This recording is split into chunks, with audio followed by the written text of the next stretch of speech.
Driving down the road in a foreign town, the streets and the sun making my head go round. One eye in the mirror for the sleeping Lord, and I'm driving down the road with my foot on the floor.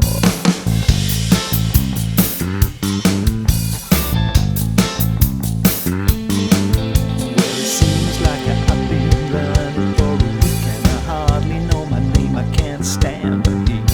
Running undercover and running alone, and I'm running from the mess that I left at home. So far away on the longest day, yeah. So far away on the longest day. Well, I never ever wanted to know your name, and I never thought I'd see your face again. But I'm looking for a bed or a place to sleep, for a friend at the end of a dead-end street. So far away on the longest day, yeah. So far away on the longest day.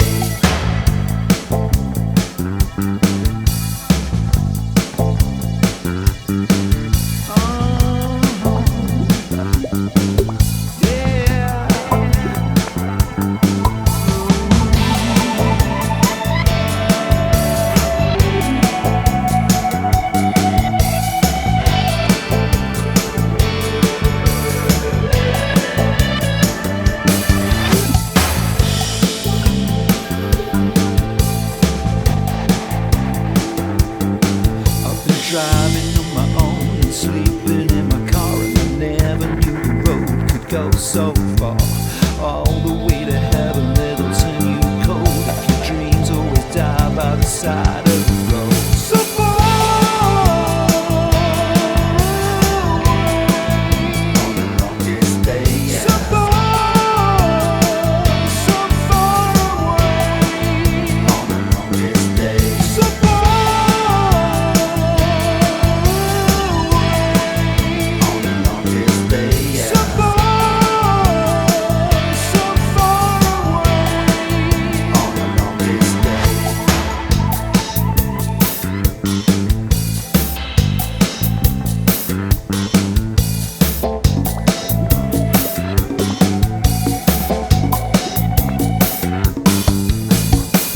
I've been driving down this road to escape my life, with a lonely, lonely song playing in my head. I've been driving oh so long that it feels right. On the longest day, we'll drive along, and we're so far from home. Yeah, we're so far from home.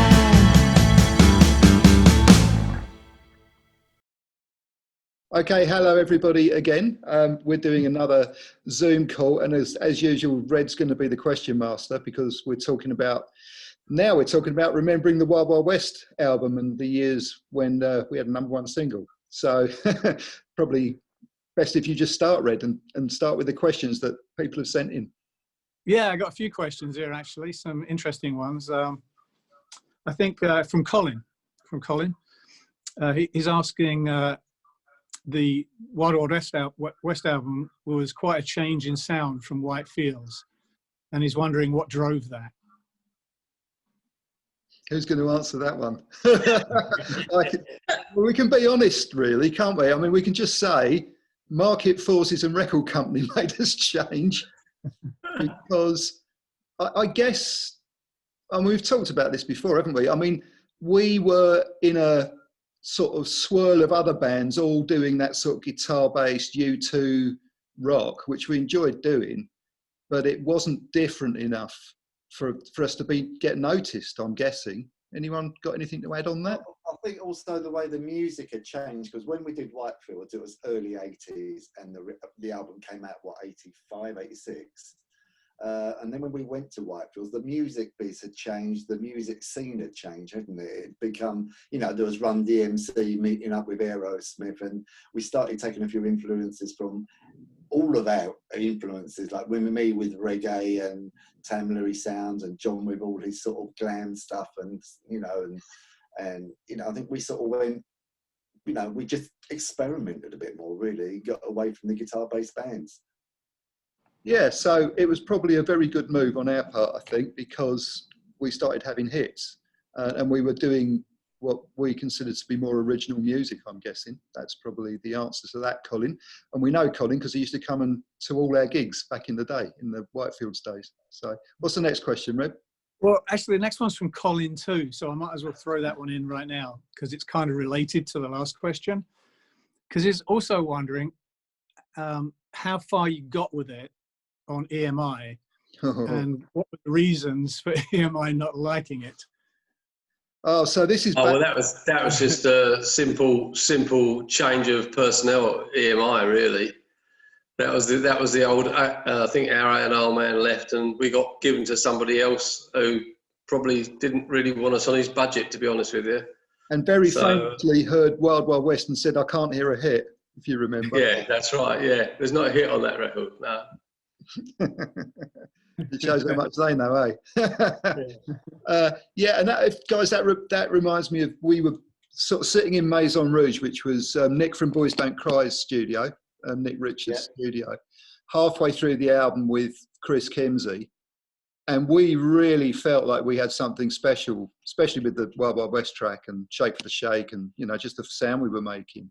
And I remember then that we were getting really, a cold wind was blowing from EMI, if you guys remember. And we got Kimsey to thank for that really as well, because Kimsey started picking up the phone for us and saying, well, I think we got a hit record here, let's try and get it moved.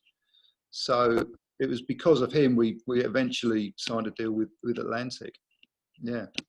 I think also with when we were making Wild Wild West, we took a lot of raw songs into the studio, and a little bit of magic came from Maison Rouge, because that studio is a hit factory. There's so many bands have been in there and had hits. And I just think with the chemistry of Chris Kimsey and the engineer and everything just sort of gelled together, didn't it? It all sort of, we just all went, wow, there's some great stuff coming out of here. And a few session players we had play on there. Steve Scales from Talking Heads, was it? When he did that? The percussion player, and again, you know, John Carey and all those people added a little bit of fairy dust, if you like. Yeah, absolutely.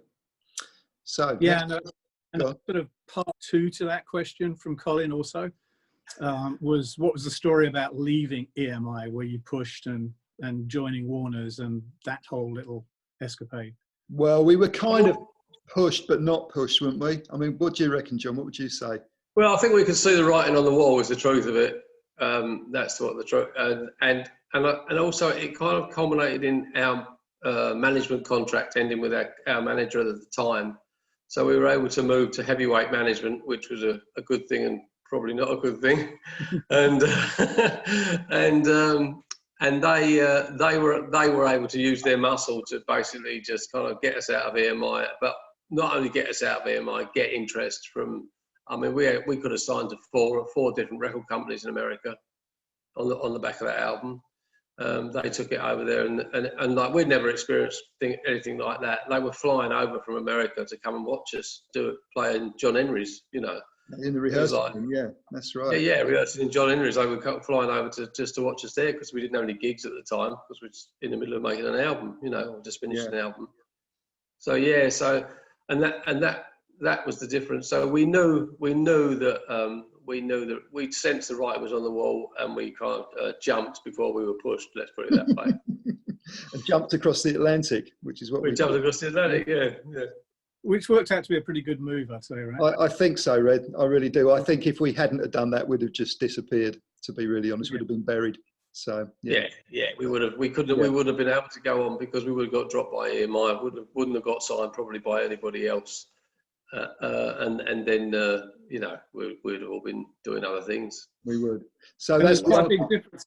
Quite a big difference between the reception in the States, right, from when you got out there.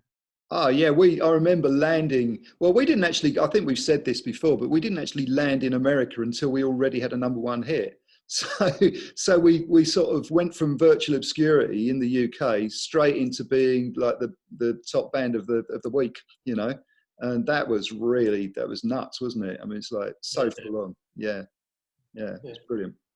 Amazing. And that's all. And that was also again like down really again timing for us was right. We had the right video for MTV at the time, you know. The MTV were very, very powerful in terms of breaking bands, and they were getting a lot of videos that just looked the same, and they were getting a bit bored with them. And we came up with we didn't. The director came up with the Wild Wild West video, and that was something completely different. And suddenly they were playing it 4 or 5 times a day, which was up there with Madonna at the time, you know. Yeah. Well, it was highly controversial, wasn't it? Yeah, it was. Yeah, it was. Yeah. Arms and legs all over it, and all that sort of stuff. And you know, that was back in the day. Yeah. That's the thing, that we never got any video or airplay in this country with Wild Wild West. In the UK, yeah, who cares? The only time they showed the video was when it was on that show at midnight, the Casey Kasem show, and then he had to show it because it was #1. Yeah. Yeah. Oh, there you go. What's the next question, Red? Okay, this is from Stephen. So he's asking what or who is stopping a deluxe edition of a re-release of Wild Wild West, and has there ever been talk of this happening? And I don't know, would we welcome it if it was to come to pass? Well, that includes you, doesn't it? Really, because since we've got back together again and everything, we've started re-recording, as you've just heard, Longest Day. We've kind of done a newer version, a new arrangement of it, and we're doing that with a few of the songs. As far as getting it re-released, I don't think Atlantic will show any interest in that. I mean, I've tried calling them. We probably need a manager or something, but I think. Well, Red, you tell us what we were planning to do. We were thinking about a deluxe edition of old songs, you know. Yeah. I think the plan is, I mean, to kind of work on moving forward with our style and update it into the 2020s. And we've been doing that with some of the older songs, and also working on some new songs as well. And of course, Wild Wild West comes up, and it's such a kind of classic song. It's a hard one to redo, but we feel like if we're going to redo it, it has to be from the ground up. It has to be like 2025. It can't really sound like the old one. Otherwise, what's the point of doing it? Well, yeah, it's been done, right? Yeah, I guess we're taking our time on it a little bit to get it right and to get the formula right, because we don't want to alienate the fans that loved the band then, but we don't want it to sound kind of old-fashioned now. So we're taking a little time to work through some ideas. But yeah, I think I can talk for all of us and say that we're all very into the idea when the time's right. Yeah, and we've got some cracking new songs on the way as well, which is great. So it's going to take a bit of time because we're all over the planet as usual, and John's half asleep now because it's very late for him, isn't it? Do I look half asleep? 3/4 asleep. Any more questions? Yeah, actually, we got one from Tara. Hello, Tara. I remember Tara. She came to see us on the LA tour for Lost 80s.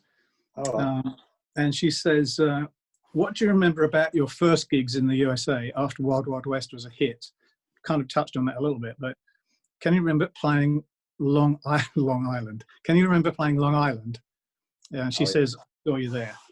Yeah, I remember. Yeah. You remember that, right? Sag Harbor twice, didn't we, in Long Island? Yeah, we played Sag Harbor twice. Yeah. I was just watching a crap show out on Netflix, all about real estate on Long Island, and they were in Sag Harbor. It just brought all those memories back of those 2 gigs we did out there, which were great. We really had a good time, and the fans were brilliant out there. It was kind of weird for us though, wasn't it? Because we'd come from London where we were filling out decent sized clubs, and everyone was there to hear one set of songs, and then we and all standing up as well. all standing up, yeah. And then we had to get into this whole thing that goes on in America, where you're playing to people eating pizza in some places because that's the only Dinner club and in town. dinner and a show. Yeah, and some clubs are like that. And it was a bit of a shock for us, wasn't it, at first? But no, they were great. I mean, it was a great audience, so didn't mind really. And we had a hit song to blast them with as well. But I guess we can all sort of agree on the fact that we got a little bit tired of just playing songs, and everyone was waiting for the one song that was being played on the radio in the early days when we first went over to America. We could have just played Wild Wild West 10 times, couldn't we, really? Until they got to know us a bit better, you know? Well, So the what's live new? version was about that long, wasn't it? Yeah. It still is when we play it. Yeah. It's always the longest song on the stage. So, yeah. The thing I remember is we did a couple of warm-up shows. Do you remember? I can't remember where they were. They were like somewhere like San Luis Obispo or somewhere. I don't know. I can't remember exactly where it was. Small place. And we did like a couple of shows, and they were like, they're only like 300. The place was like 300 capacity or so, and it was just like the guy who ran it just thought, oh, it's cash-in time, and he just must have rammed 1,000 people in there. It was ridiculous. And it was 1,000 people screaming from the beginning to the end of the show because we weren't quite used to it having like that pop star thing. No, and it was just like, my God, couldn't hear myself think. I thought, well, this must be something like the Beatles felt like, you know, I mean, when you first started. Couldn't hear a word. I couldn't hear a word I was singing. No, couldn't hear a thing. It was just screaming from beginning to end. Yeah. But that was just me.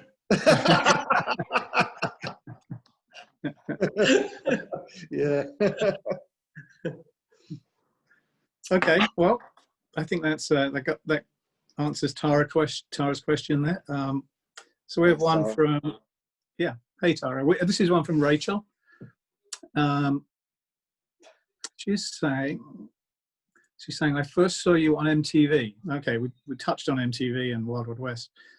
Did MTV have much influence on you getting noticed? Well, we kind of answered that question, but... Well, they have, haven't we? I mean, it did. Okay. And really, MTV broke us, really. I think without MTV, we wouldn't have been as successful as we were. And we were lucky because when we put Shake for the Shake, Walking Through Walls, all the songs that we put out afterwards, they prioritised them. They put them all out for us, you know. And much better than MTV is now because there ain't any music on MTV anymore, is there? yeah, right. Yeah. So, yeah. I remember when I moved out to the States, to LA, the cable companies did amazing, and it was mainly because of MTV. Everybody wanted MTV, Yeah. and I think that's where that song came from. MTV. Yeah, There exactly. you go. And that's what was happening. I mean, I remember getting cable when I first moved out, which was the early 90s, late 80s, and the cable guys were saying people are just, wanting cable because of MTV. It was just immensely huge. It's hard to appreciate how big MTV was. We were lucky because we were riding that wave, you know. So, yeah. Made a lot of bang. MTV wasn't what it is now because now there's so many channels on MTV. Yeah. There's hundreds of them, where it was just MTV, and it was early, and we rode that, as you said, Trev, we rode that wave, which was brilliant. We really And did. 24/7 videos, just back That's to back right. to back. And We had brilliant. people over there going, like, English people that we knew, and they would say, "Oh my God, if I turn the radio on, it's Wild Wild West. If I put the MTV on, it's Wild Wild West. I'm sick of you guys." well, they were good. They were good. Yeah, it was good for us. I mean, we Yeah, can't brilliant. complain, can we? America was good for us and MTV was good for us. So thank you both. So, have we got any more questions, Red, or is that it? That's it. That's it Yeah, for this time. I think we're running out of time, aren't we? So, Yeah. well, we're going to be back doing more performances for you as things go on. And we're going to Johnny and I were just talking about giving you maybe some little tasters of the new songs as they come up. We've already shown you Sun's Rising, a little bit of that. And as they come up, we'll just give you a little taste so you know what's coming. So I hope you like it. Oh, and also I forgot to mention t-shirts.